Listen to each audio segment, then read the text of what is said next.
Silks చేనేత వస్త్రాల అద్భుత ప్రపంచం. కుక్కట్పల్లిలో మార్చ్ 28న గ్రాండ్ ఓపెనింగ్. చాలా ఇంటర్వ్యూలో చెప్పారు. 'ఆర్‌జీవి నా జీవితాన్ని మార్చిన వ్యక్తి' అని చెప్పేసి.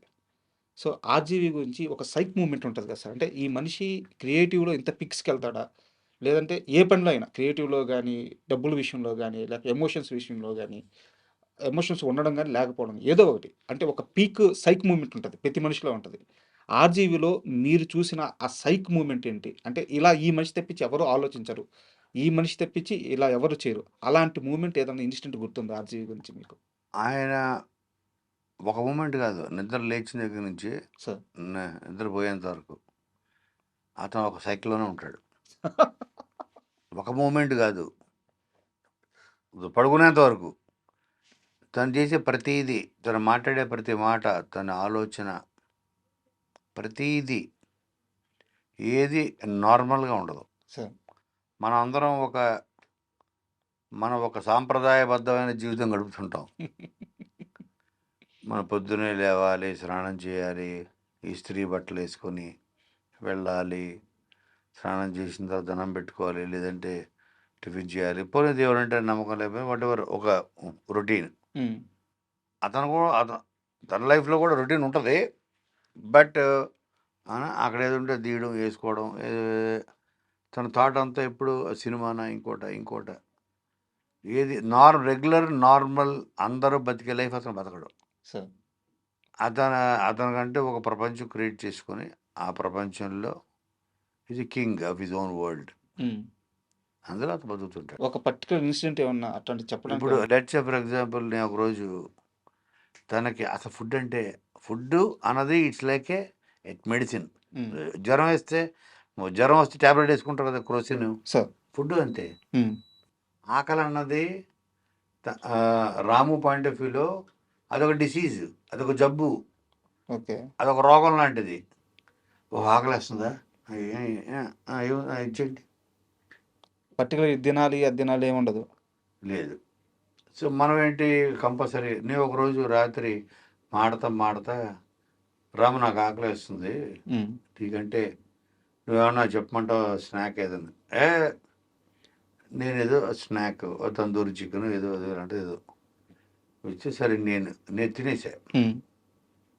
కథ మాడుతూ 12-1 గంట అయింది. ఇప్పుడు తనకు ఆకలి వేసింది, ఆ బోన్స్ తిన్నాడు. అంటే హౌ డిఫరెంట్ ఈజ్. నేను రాము అది నేను తినేసి బోన్ అయితే ఏంటి అన్నాడు. ఆ టైంకి ఆకలి వేస్తుంది, బోన్ ఉంటే బోన్ పూలే, అది లేకపోతే ఏంటి నన్ను తినేసేవాడు ఏంటారు. ఆకలేస్తే తినాలి. తిండి కూడా ఒక మందు లాంటిదే, మెడిసిన్. It is not. మనందరికి ఏంటంటే కొంతమందికి పొద్దున లేస్తే మధ్యాహ్నం ఏంటి డిస్కషన్ ఉంటుంది అరగంట. కరెక్ట్. ఫస్ట్ ఒక పని చేయి, గుత్తి వంకాయ తీసుకొని దాంట్లో మసాలా పెట్టి మధ్యలో కోసి ఇది చెయ్యి, తర్వాత ఇది చేయని ఒక అరగంట డిస్కషన్ జరుగుతుంది. ఏది పొద్దున లేచి బ్రేక్ఫాస్ట్ చేస్తూ బ్రేక్ఫాస్ట్, అలాగే లంచ్ చేస్తూ రాత్రి ఏం చేయమంటారు అనగా దాని గురించి రాత్రి ఒక డిస్కషన్, రాత్రి మళ్ళీ డిన్నర్ చేస్తూ పొద్దున్న బ్రేక్ఫాస్ట్ గురించి డిస్కషన్. తన లైఫ్లో ఫుడ్ అన్నది అదొక టాపిక్కే లేదు, అదొక ఇట్లాగే మెడిసిన్. ఆకలి అన్నది ఇరిటేట్ చేస్తుంటుంది మనల్ని. సో దాన్ని ఏదైనా వేస్తే లోపల అది తగ్గుతుంది ఇరిటేషన్. జ్వరం వచ్చినప్పుడు క్రోసిన్ వేస్తే తగ్గినట్టు ఆకలి వస్తే వచ్చే పెయిన్, ఇరిటేషను లోపల ఏదోడు పడేస్తే అది తగ్గుతుంది ఇరిటేషన్. సార్ అంతే ఆలోచిస్తారు ఆయన. ఇంతే తిండి, అక్కడ ఏముంటే తినేస్తాడు. ఇదే అదే అసలు దాని గురించి డిస్కషన్ కూడా ఇష్టపడ్డావు. ఇది అతిపెద్ద సైక్ మూమెంట్ ఇది. డిస్కషన్ ఇష్టపడ్డావు.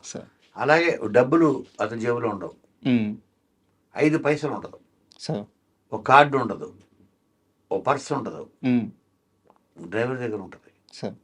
అది కూడా ఆఫీస్లో అకౌంటెంట్ వాళ్ళ మదర్ డ్రైవర్ దగ్గర క్యాష్ పెట్టో 10,000 పెట్టుకోరా బాబు. ఈయన గుర్తుండదని వాళ్ళు క్యాష్ పెడతారు. గుర్తు కదా, ఓకే అతను తెలియదు, అతను మెయింటైన్ చేయడం తెలియదు.